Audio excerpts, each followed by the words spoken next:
This is Launching Your Daughter podcast, and I'm your host, Nicole Burgess, licensed marriage and family therapist. The information shared in this podcast is not a substitute for seeking help from a licensed mental health professional.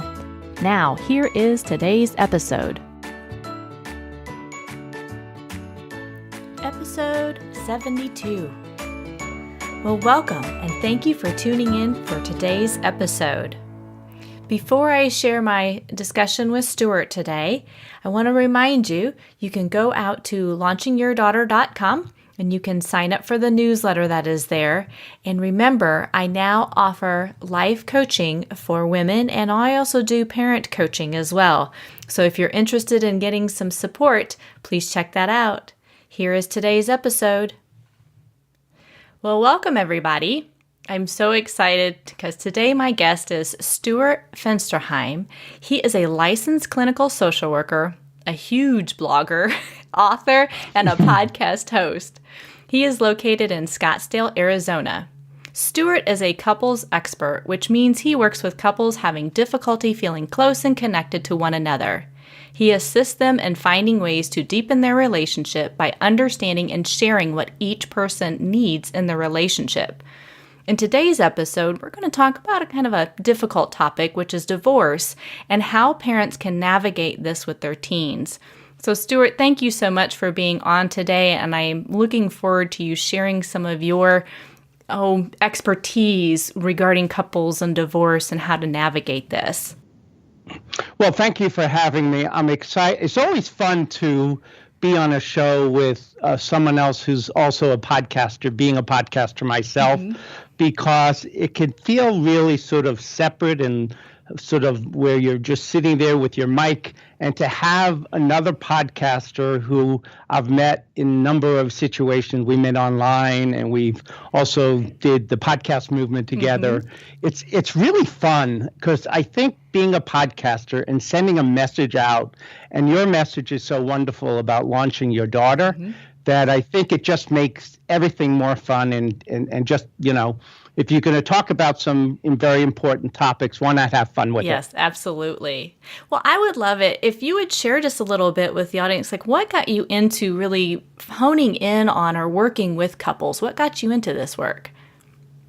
Well, I've done a lot of other things prior to this career. I started out actually as an elementary school teacher. I taught fifth grade. And didn't like it very much because it was very frustrating for me that to work with these kids, and then, you know, you'd schedule parent-teacher conferences and people wouldn't show up. And what I loved about it more than anything was working with the kids one-on-one.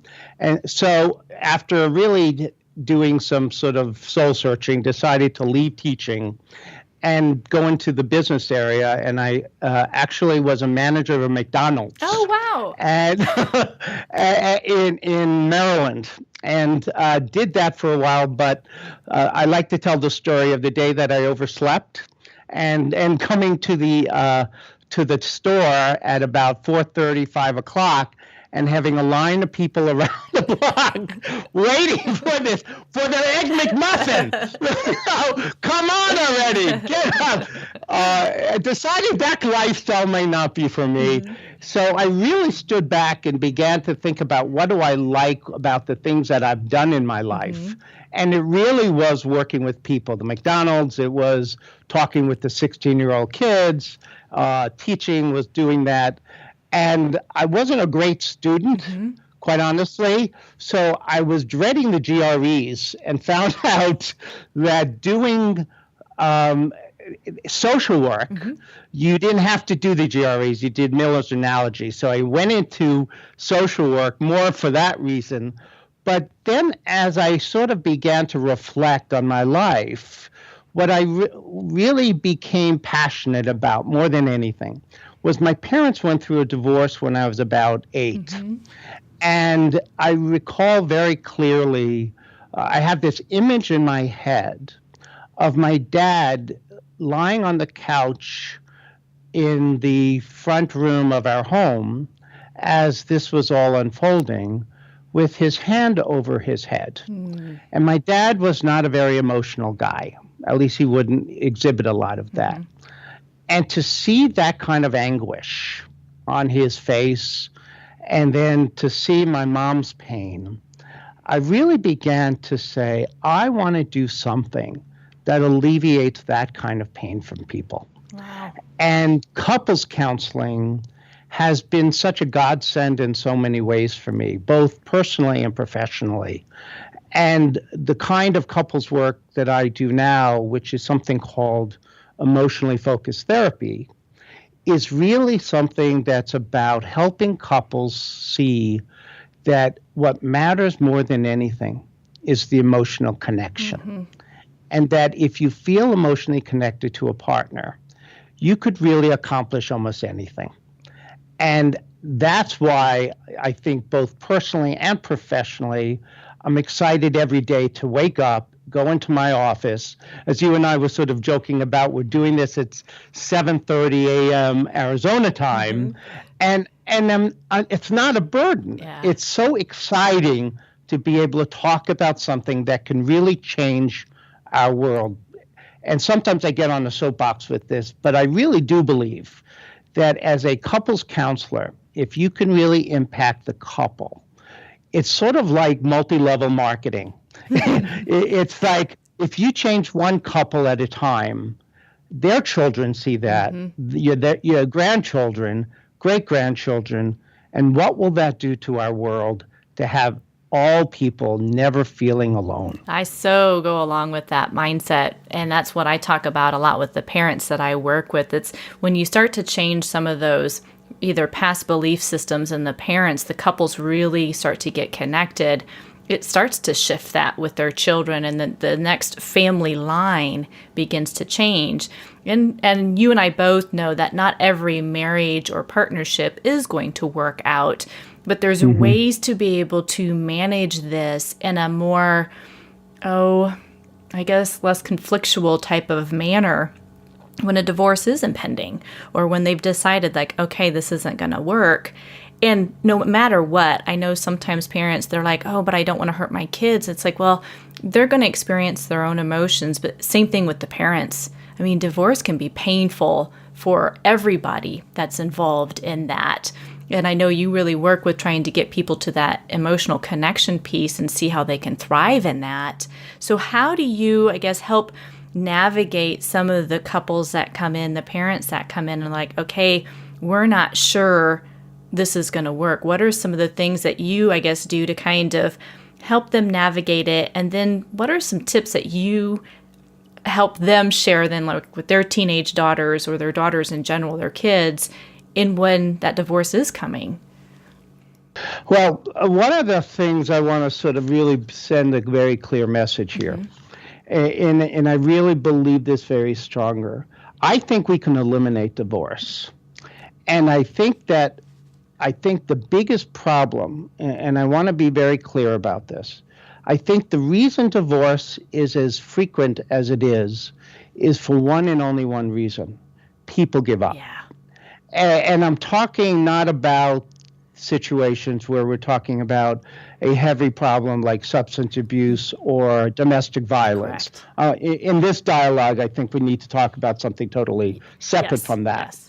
Yes. But if you don't give up, and the reason that that's really true, and some people are going to say that sounds like pie in the sky, is that with all the research that we now have on how to help people have an emotional connection, we've done so much good work lately that we really understand how to take someone from a feeling of connection, a disconnection, to really feeling important, where you feel like you have that one person in the world that has your back.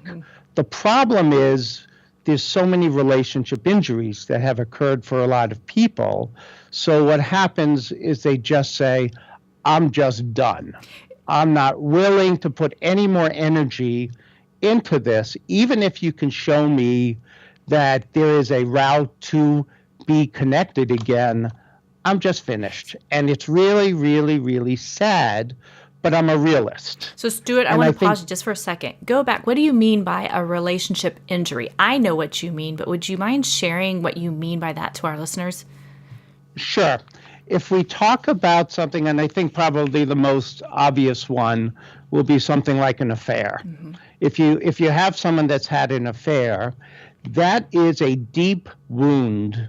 That is something that you're in this relationship with someone that you love, that you feel like really has your best interests at heart, and you give emotionally, you give physically, you give sexually, and then something occurs with such a big violation, and that one being obviously a huge trust violation, mm-hmm. that really feels like, if you would just imagine a cut on your skin, it's an invasive kind of thing that really has a hurt with it, and there's, damage. Mm-hmm.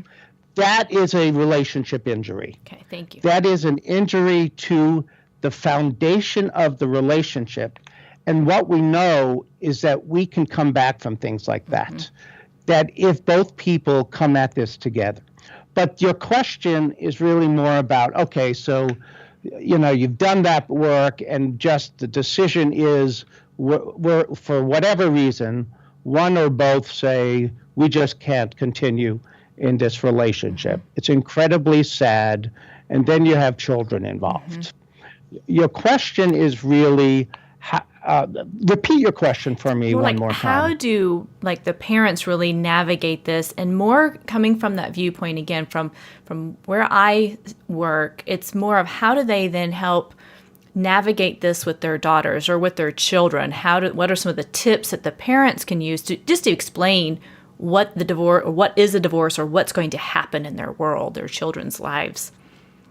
Let me share something personal that may help you, because I raised two daughters myself. I have a 22-year-old and a 19-year-old that lived through my previous marriage, and I'm divorced and remarried. Mm-hmm. And my divorce was one in which we really worked hard at trying to resolve this, but my ex-wife ultimately said that she didn't want to continue in the marriage. Mm-hmm. And so I both can talk about this, both of having the actual experience myself with my two daughters, and also from a professional standpoint. The pain is just so overwhelming for so many people. And when you begin to think about not only going through that emotional breakdown of you and your partner, but now the after effects on your children. And we have our children to give them a well-rounded, loving family, but that doesn't always pan out for everybody. Mm-hmm. So now you have to sit down, and you have many steps that go along with this. The first one, obviously, is how do you tell them about it? Mm-hmm. And I think the most important message that I could send everyone is that you have to do it without blame. Yes. Without blame of your ex-husband, of your husband, or the wife, or obviously, and I think most people understand, you don't want the children to feel that they're responsible. So, but that's obvious, but I want to make sure I mention that anyway. Yes, absolutely. That when you talk with the children, because sometimes what happens is the absolute decision to end the relationship can sometimes happen after a conflict. Mm-hmm. And that's the saddest ones, the ones in which there's a fight over something, and then people finally said, that's it, I'm done. That's the straw that broke the camel's back. And sometimes the argument might be about the children. Mm-hmm.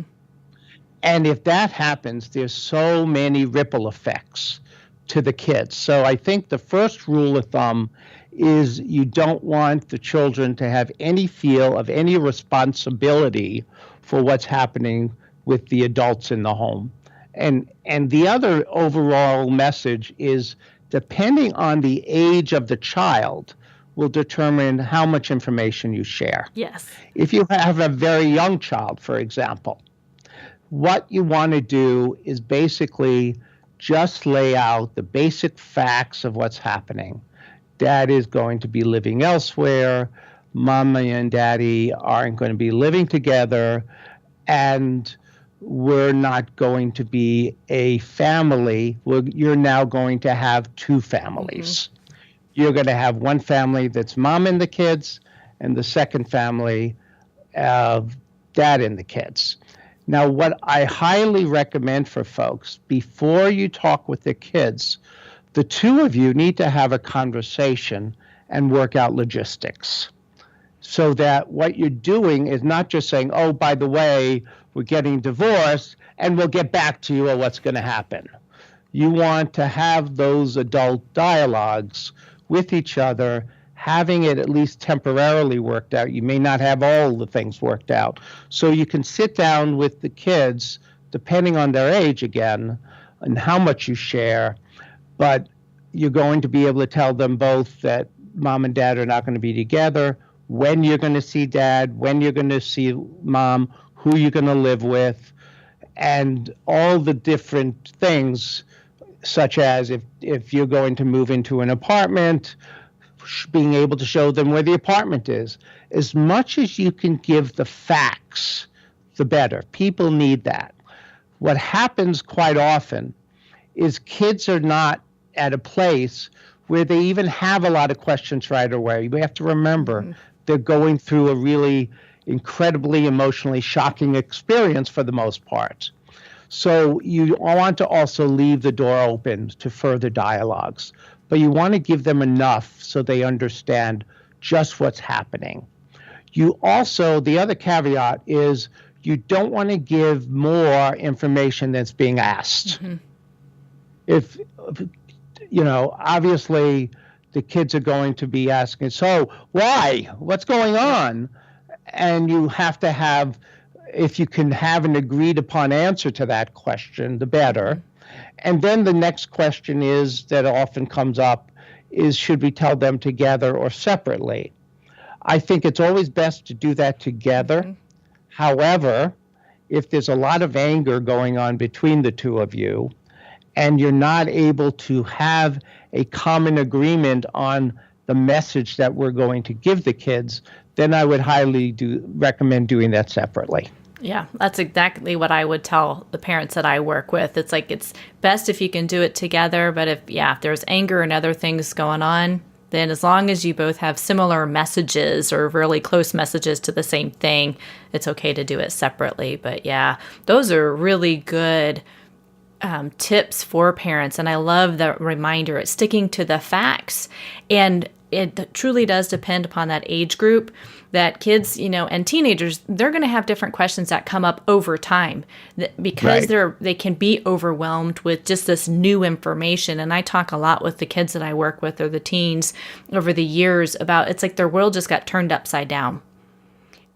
And I think sometimes what comes up for a lot of adults and parents is, but what if I cry? What if I'm talking, I don't want to have them feel, bad for me. I want to be the strong one. And I think this is a time to be human. Exactly. And I think, so often I also hear the adults talking about not wanting to call others, not wanting to call their friends, not wanting other people to sort of feel like you are fringing upon them. And I really want to send a very clear message to anyone going through this. This is the time to use your resources. And if you're really struggling psychologically, emotionally, in all ways, this might also be the time, because what we have to remember is there's very few transitions in your life that are more traumatic than a divorce. And I recall very clearly at one point when I was going through my divorce, I was attending a separation and divorce support group out here. And one of the discussions that we had was about comparing a divorce to the death of a spouse. And the question that came up and we were bantering about was, which is harder? And I think it was universal. And there were people in there had lost husbands and wives and were widows and all that kind of stuff. And everyone agreed divorce is harder. And I think the reason for that is because what you don't do when you're going through a death of a spouse is wonder, what are they doing today? Correct. You don't Yes. ask yourself, are they going to find someone else that loves them more than me? And why couldn't I make it work? All of these questions. And really the statement I want to make for most people, when we talk about launching a child, a daughter, and having them cope well with their divorce, it's only one. People who cope or don't cope well is whether or not the adults are coping well. If the adults are doing their job in dealing with their own emotions and really keeping clear of not using kids as pawns between you within the conflicts, kids do absolutely fine. Yep. And I think most kids who have been in homes where the adults have been battling for a period of time, when everything is said and done, and as they get older, because I do a personal history with all the clients that I see, and we always talk about this, most people will tell you that they would rather have parents divorced than living in a battle zone. Yes. Oh, yes. And I think that goes to the heart of the question that a lot of people ask themselves, which is, should we stay together for the kids? Which is why I've sort of gotten to a place now where my philosophy really is, kids are the best motivator to make your marriage work. They're not the reason to stay together. Yeah, absolutely. And I love that feedback or that tip about kids really do make it through divorce, separations, when parents are getting that support that they need. And it's so vital for them to truly lean into the fear of, oh my gosh, I don't want to so-called burden somebody with this or share this about it. It's like, but you need it, because it is very traumatic and it's heartbreaking. And so to have a place where you can so-called land with that support system that you have, that's also the self-care that is so needed for adults in this, so that they can role model that to their kids. Because again, your kids, whether they're young or they're teenagers, they are going to come back at different points in time and ask more questions, wanting more understanding. And when you are able to tap into your own stuff and you feel more grounded in it, you're able to help them navigate this as well. And it's okay that your kids continue to ask questions and feel uncertain about things, because this is their grieving process. Right. But the only thing that I think people also have to keep in mind is you have to be careful when you've been in an empty marriage and you've decided to end your relationship, and this is really part of the question of how to help kids cope with divorce. You can't use your child, you can't use your daughter as your emotional support. Correct. Yes. And that happens so often. I recall a situation, I was seeing a couple, and the problem that ended up happening was, the mom, who felt very much alone and really felt like she didn't really have anyone, rather quickly decided, I think it was a bad decision, to date rather quickly, and had her teenage daughter sitting with her, filling out the profile for eHarmony. Yeah. And picking the men. Yeah. I mean, if you really begin to think about this, because this child is just going through this horrible situation of losing mom and dad being together, and now she has to help her mom pick another boy. I mean, what kind of psychological trauma does that do to a child? So we have to be careful that we are not using our children to help fulfill the empty emotional needs that we've not had in our marriage. Correct. Absolutely. And I think that's the other thing too. There's a dialogue that I've had with parents in the past about if they decide, there's been time from the divorce and everything is done and over, that it's if they go back out on the dating field, they may tell their kids that they're kind of dating or they're looking around, but it's not involving them right away. It's like you need to kind of check these people out and see if you even think it's going to be good before you do anything about introducing them to your children. Right. And if you do decide to introduce them because you think this relationship is going to go somewhere, it's doing it in a neutral place, not necessarily in the home or the other person's home. Maybe it's at a bookstore, coffee shop, playground area, right. something that it's a neutral location before that starts to happen. Right, because kids will tell you that it's fine, but that doesn't mean that they're really handling it well. Correct. And I think we have to remember, and I think this goes with time and through a divorce, there is a shutdown period for everybody where no one may want to talk about anything. But, a month down the road, 2 months down the road, you have to be open to talking about it. And what you don't want to have to do is deal with new problems for your child, like them getting attached to someone that you're dating, and now that's not really someone who you're serious about. And before you know it, we have another loss. Correct. So it's really important. Yeah, and I think going back to, when the divorce happens and you were saying not using the children as the emotional support, it's also as parents get that adult support they need, whether that's through relatives, friends, support groups, things like that, it's looking forward to, because again, it's not your child's job to choose a parent. They get to love you both the rest of their life. So they don't have to choose one parent over the other. And you're really trying to remind them of that both of you love them and that you care about her and want the best for her.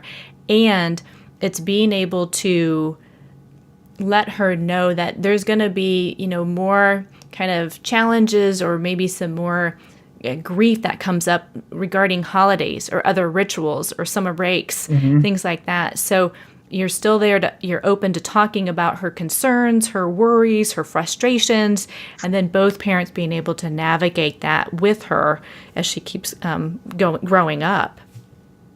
Right. And then the other piece of this I think we want to talk about is, divorce is not something that I feel good about. It's not something that I would say helps families, but there's a little piece of this sometimes.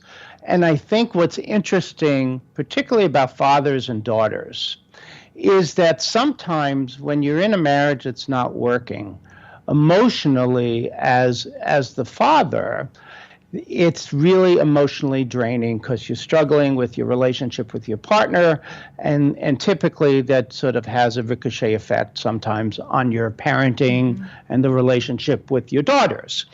But when a divorce happens, the dad is left now to having no backup. And sometimes what I find, and I think this is sort of the positives of this, is that relationships between a parent and child, particularly a parent that, let's say the dad, if traditionally he's the working person that's been leaving, he now has to really put the energy into his and his daughter's relationship because mom's not around.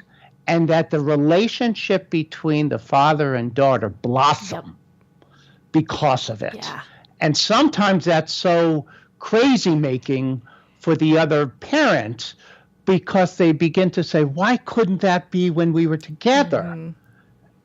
But I think it's somewhat, and we're sort of leaning into sort of the whole concept of remarriage and renewed relationships. Sometimes divorce can be a healthy thing for a family because the relationships and the connections between the different members now they have to attend to. And that could be a good thing. Yeah, absolutely. Absolutely. Well, I'm curious. I know we're kind of running out of time here, Stuart. I'm curious. Do you have any other, I guess, ways that parents can get some support, or any books or other things that you sometimes recommend to them as they navigate this and supporting their children as well? Yeah, I love this book called Rebuilding, and it's by a gentleman, and I believe it's Bruce Fisher. Has a book on starting over. And it's really more about the emotional relationships as an adult relationships, not so much between parents and children.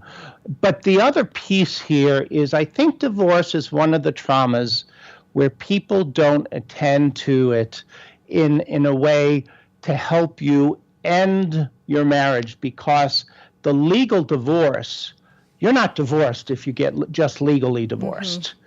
You're only divorced truly if you've also had the emotional divorce.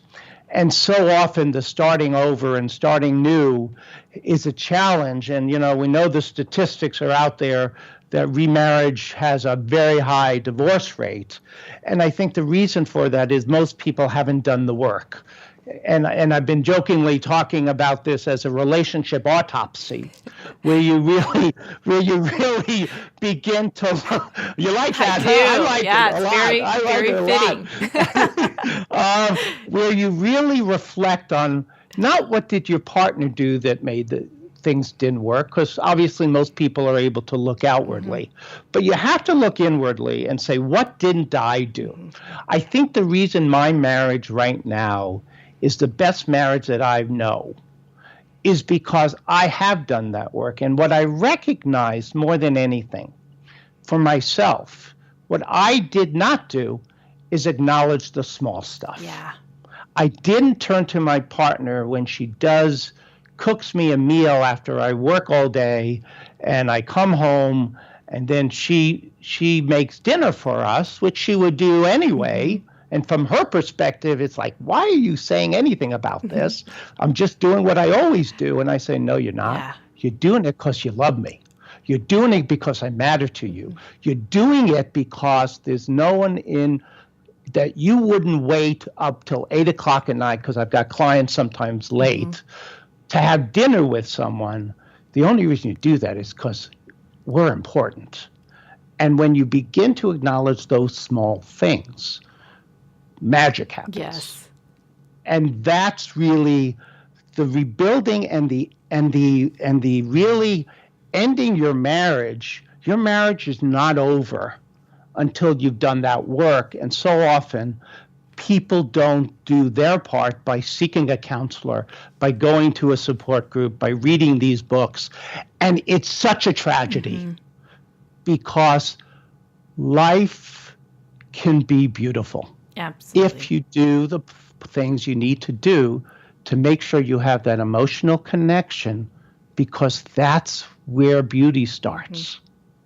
And that's really my message. I love that. And it really is a beautiful place to end, because it's that inner work matters. And I will have that book on the show notes for people to be able to go back and reference. I mean, otherwise, if you're not doing that inner work, you are going to repeat it in the next relationship. So really knowing yourself, and as you said, being very intentional about, looking at the small things that happen between each other and saying something about it really helps continue to flourish that foundation and make it stronger and stronger. So absolutely. Yeah, it's a consistency between the words and actions that really make a difference in a relationship. Yes, absolutely. Absolutely. So, well, Stuart, how do people find you? What's the best way for them to find your website or really it's your podcast too, because it's all things couples. So I love all the information that you put out there. Well, yes, thank you. My website is www.thecouplesexperts.com. That's plural. Okay. And the other thing that I do is I have some free resources for folks. I obviously have my podcast, which is the Couples Expert Podcast, which you can find that on my website or on iTunes. And I also have a YouTube channel. And what I do, and there's a link on my website if people want this, what I offer is a tip a day, 5 days a week. It's a video on YouTube.